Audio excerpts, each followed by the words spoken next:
Everybody, Michael here from Replica Airguns with an indoor field test video of this Daisy BB pistol. It's the Powerline 415, and it's a pretty interesting gun. It's kind of like a 1911, I'd say, with a little bit of some Glock features to it, but more like a 1911 in terms of shape. Got the rounded top, but maybe some sort of Glock lower type feel to it. But I'd say 1911 with a double action trigger. It does have this very interesting sort of tube magazine on the top here, built into the slide area, and then you have your CO2 in the grip. Nothing else is in there, and also this cool interesting lever here. But that said, I have done the tabletop video, so if you want more details and specifications, then check that out as well over at replicaairguns.com. Today we're going to focus on accuracy, we're going to focus on power, which we're going to do right now. Let's get the chronograph warmed up, and we're going to put 5 rounds through the chrono. We're going to average it out, see what the actual FPS is, velocity, and then we're going to see what the accuracy is like on a paper target set up 30 feet downrange. All right, let's get right to it. Whoa, my goodness, 478. 455, this thing's got some pop. And it's loud, 466. Yikes, 462. This thing's got some pop, it's loud. And they're getting down there quickly, 471. All right, that's pretty impressive. I can't remember, I think the velocity was basically claimed at around there, maybe even higher. I don't know. Let's just take a quick look. I kind of forget sometimes. 495. So yeah, I mean, on a warmer day, it's possible. It's not super warm in here. It's maybe 19, 20 degrees Celsius, whatever that works out in Fahrenheit, but probably around 67, 68 degrees. But it certainly is getting some rounds down target pretty quick. And so now we're going to set up the paper target. We're going to see if it's as accurate as it is powerful. And by the way, I don't think I mentioned it. This gun is available on our Canada Replica Airgun store. I'll put links for Canada and the US to buy it over at replicaairguns.ca and replicaairguns.us. We've got a fresh paper target set up, 30 feet downrange, sitting on a stool in the back here. Got my hands resting on a nice sandbag up front, so we're pretty stable. Lots of power in this guy. Let's see if it's got enough accuracy with this Powerline 415. All right, looking forward to a decent result. This rear sight is pretty wide, so I got a lot of space that I got to keep in mind here. I wish that rear sight was a little tighter. But anyways, we'll do what we can and see what we can get here. Up a little high.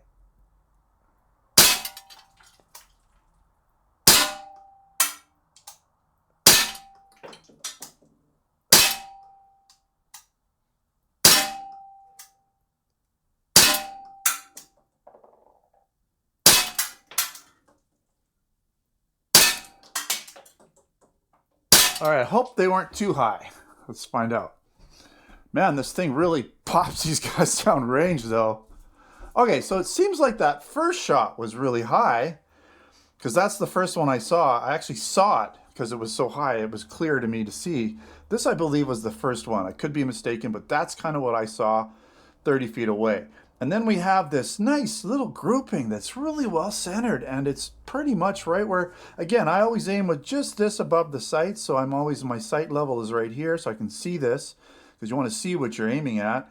And usually guns will shoot, you know, hopefully right on target at whatever range, 20, 30 feet, usually for a pistol. So it did pretty well, right? I got 1, 2, 3, 4 at least, 5, 6, 7, 8, 9, 10. Okay, this might be, it looks like that could be 3, 4, 5, 6, 7, 8, 9, 10. Unless I shot 11 rounds, but I'm pretty sure I shot 10. I have to recount those. But doesn't matter. We got a nice, I'm going to say 2-inch grouping. We're going to throw that one away as a flyer. Probably me with the first shot, pulling it slightly.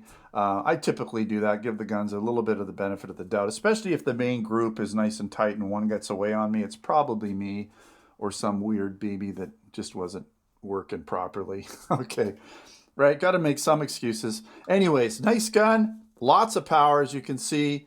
It's not the fanciest gun, you know, we don't have the stick mag or anything like that, or full-size dropout mag. You just have the CO2 in the grip. It's got a decent weight to it, all loaded up with CO2, and BBs do add slightly a little bit more weight. Again, that rear sight is a little wide, but it seemed like it didn't really hurt me too much in the accuracy portion of this test. A decent little shooter, and it's not expensive. So if you want something that's inexpensive to buy, to shoot, that's got good performance, lots of velocity, good power, decent accuracy, then really this isn't a bad choice at all. All right, again, check out replicairguns.ca for Canada and replicairguns.us for the US. By the way, my Meta glasses are talking to you. You probably heard that. But we got the recordings all in. All right. I'll put a link in the description to buy it for sure in Canada. If we have it in the US, I'll put a link there as well. But we have a lot of products there that are related and similar. All right. Don't forget to subscribe. Check us out on Facebook, Twitter, and Instagram. And check out all the posts over at replicairguns.com where I have articles, posts, reviews, additional information sometimes. All right. Thanks for watching. Until next time, take care.